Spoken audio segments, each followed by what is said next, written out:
Film diawali dengan sebuah panggilan darurat dari seorang wanita. Polisi yang mendengar laporan tersebut langsung menuju ke lokasi yang disebutkan. Sesampainya di sana kondisi dan situasi di rumah tersebut sangat berantakan. Saat pintu dibuka, inspektur dan para polisi sangat terkejut dengan kejadian yang mereka saksikan secara langsung. Dan film Veronica pun dimulai. Yang dimana kisah ini dimulai 3 hari sebelum kejadian. Scenes pun beralih ke seorang wanita yang bernama Veronica. Veronica adalah siswi kelas 9 menengah pertama, yang memiliki 3 orang adik, yang bernama Lucia, Irene dan Antonito. Setiap hari Veronica mengurus adik-adiknya, karena ibu Veronica sangat sibuk dengan pekerjaannya dan ayah Veronica sudah tidak ada. Saat ibunya sedang tidur, Veronica diam-diam mengambil foto ayahnya. Ia berdalih akan mengambil beberapa foto untuk tugasnya. Saat di sekolah, guru menjelaskan tentang sebuah fenomena alam yaitu gerhana matahari, yang dimana terlihat sebuah gambaran tentang pengorbanan yang dilakukan di saat gerhana matahari tiba, yang dimana ternyata hari itu juga akan terjadi fenomena gerhana matahari. Saat Veronica melihat gambar tersebut, Veronica terdiam dan menatap gambar tersebut. Tak lama waktu melihat gerhana matahari pun tiba. Para murid pergi ke atas untuk melihat gerhana matahari. Veronica memiliki teman yang bernama Rosa. Rosa mengajak Veronica dan Diana untuk melakukan sebuah ritual yang bernama Ouija. Ritual ini dipercaya bisa memanggil roh orang yang sudah mati, dan berbicara dengan roh itu, menggunakan fotonya. Karena itulah Veronica membawa foto ayahnya. Veronica, Rosa dan Diana pun memulai ritualnya. Di saat mereka melakukan ritual, gerhana matahari pun terjadi, dan gelas yang mereka gunakan sebagai objek bergerak sendiri. Dan berhenti tepat ke sebuah gambar matahari. Rosa dan Diana melepaskan jari mereka karena merasa kepanasan.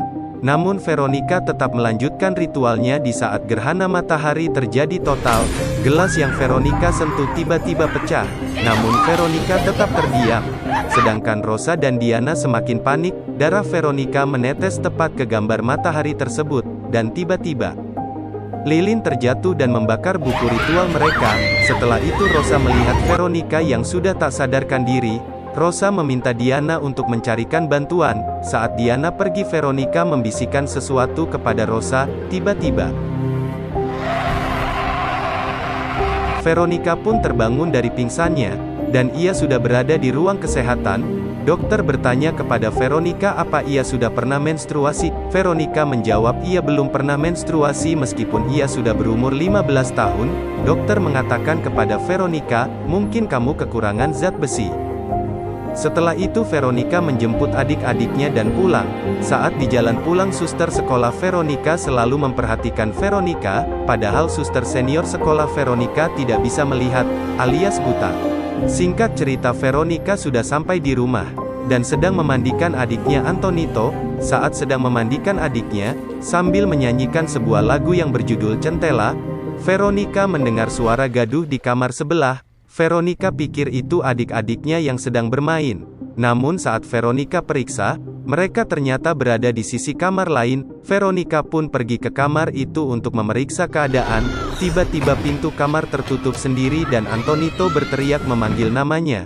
Kepanikan pun terjadi. Akhirnya Veronica berhasil keluar dan menemui adiknya. Saat diperiksa ternyata adiknya kaleop air panas. Veronica bertanya, apakah kau yang menyalakan pemanas airnya? Antonito bilang ia tidak menyentuh apapun. Veronica pun meminta maaf karena telah menyalakan pemanas airnya. Namun Antonito menjawab bukan Veronica yang melakukannya. Malam pun tiba. Di saat tidur tiba-tiba Veronica terbangun dan melihat kedua adiknya yang terlihat ketakutan. Saat berbalik, Veronica melihat sosok yang mirip dengan ayahnya yang mendekati Veronica. Lalu tiba-tiba,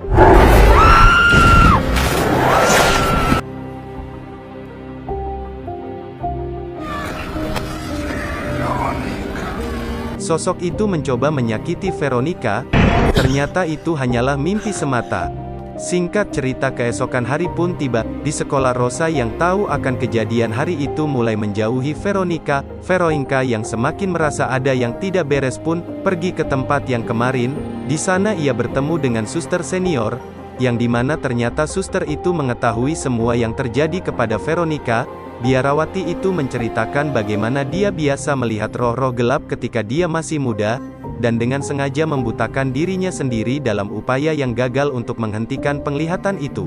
Sister Dit mengatakan kepadanya bahwa dia dapat memaksa roh-roh itu pergi, dengan melakukan kesalahan yang dia lakukan.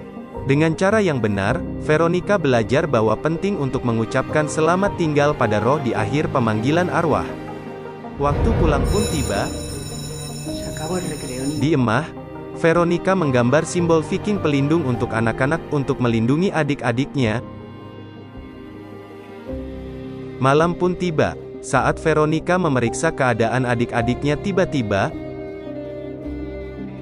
makhluk itu datang dan mencoba mencelakai adiknya. Dia mencoba membantu, namun entah mengapa Veronica tidak bisa bergerak. Ketika roh itu mencekik Lucia, Veronica berhasil menyelamatkan adiknya. Veronica menjelaskan bahwa ada yang ingin mencelakakan mereka, namun adik Veronica tidak percaya. Veronica pun memutuskan untuk tidur bersama adiknya. Pada saat waktunya tidur, Lucia mengatakan bahwa Veronica yang mencekiknya. Malam itu, Veronica menjelaskan bahwa ia akan melindungi adiknya. Singkat cerita, ibu Veronica datang menemui Veronica dan menanyakan apa yang terjadi. Veronica mencoba menjelaskan apa yang terjadi, namun ibu Veronica tidak mempercayainya. Keesokan harinya pun tiba, Veronica dibangunkan adik-adiknya yang dimana mereka bilang mereka lapar. Lalu tiba-tiba mereka memakan daging Veronica dengan brutal. Veronica mencoba memanggil ibunya. Saat ibunya datang, ia hanya mengucapkan kamu seharusnya dewasa. Dan ternyata itu hanyalah mimpi. Veronica bangun dan melihat bahwa ia menstruasi pertama. Saat dia menggosok kasurnya, dia menemukan bekas luka bakar di bagian bawah. Kemudian, dia menemukan di setiap kasur anak-anak bekas luka bakar besar berbentuk tubuh manusia. Veronica ingat bahwa penting untuk mengucapkan selamat tinggal pada roh di akhir pemanggilan arwah. Setelah itu Veronica pergi ke pesta di rumah Rosa. Dia meminta Rosa dan Diana untuk membantunya mengadakan pemanggilan arwah lagi, tetapi mereka menolak. Rosa mengungkapkan bahwa, saat pemanggilan arwah, Veronica berbisik bahwa dia sendiri akan mati dalam 3 hari. Veronica pun pergi pulang dengan putus asa. Dia memutuskan untuk mengadakan pemanggilan arwah dengan adik-adiknya. Dia menyuruh Antonito menggambar simbol pelindung di dinding, tapi dia membalik ke halaman yang salah dan malah menggambar simbol pemanggilan arwah. Ritual pemanggilan pun dimulai. Saat Veronica memerintahkan roh itu untuk pergi, roh itu menolak. Lalu Veronica membaca buku lagi, untuk membatalkan perjanjian. Veronica harus melafalkan mantra ataupun menyanyikan sebuah lagu. Akhirnya Veronica menyanyikan lagu Centella. Veronica dan adik-adiknya pun berusaha untuk menuntaskan nyanyiannya. Namun terjadi banyak sekali gangguan. Angin berhembus, lilin dan lampu padam dan papan Ouija dipotong kembali. Veronica mencoba mengikuti gelas yang berjalan sendiri ke sebuah kamar.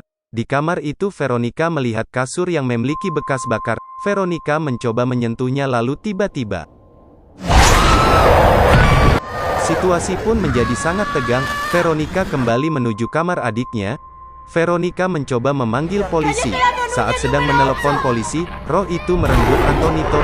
Veronica pun panik dan berusaha mencari Antonito.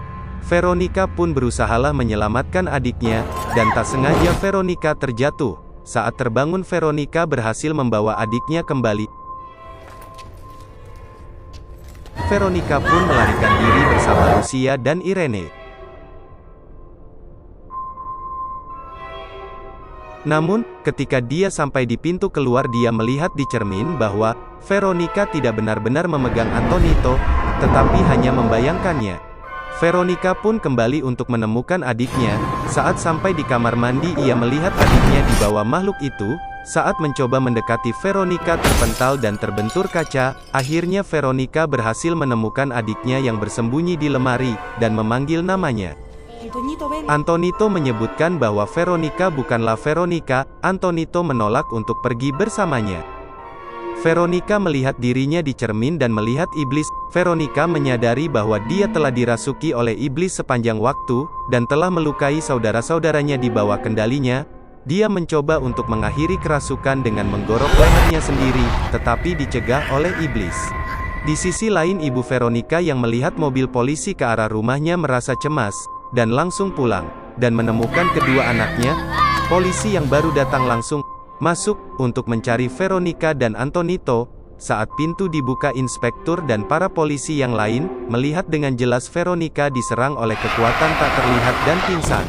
Petugas medis membawanya dan Antonito keluar. Ibu Veronica menangis histeris melihat putrinya, sementara itu inspektur masih terguncang mengamati tempat kejadian. Saat detektif melihat foto berbingkai Veronica, tiba-tiba, foto itu terbakar. Dia diberitahu bahwa Veronica telah meninggal dunia. Dan di film Veronica pun selesai.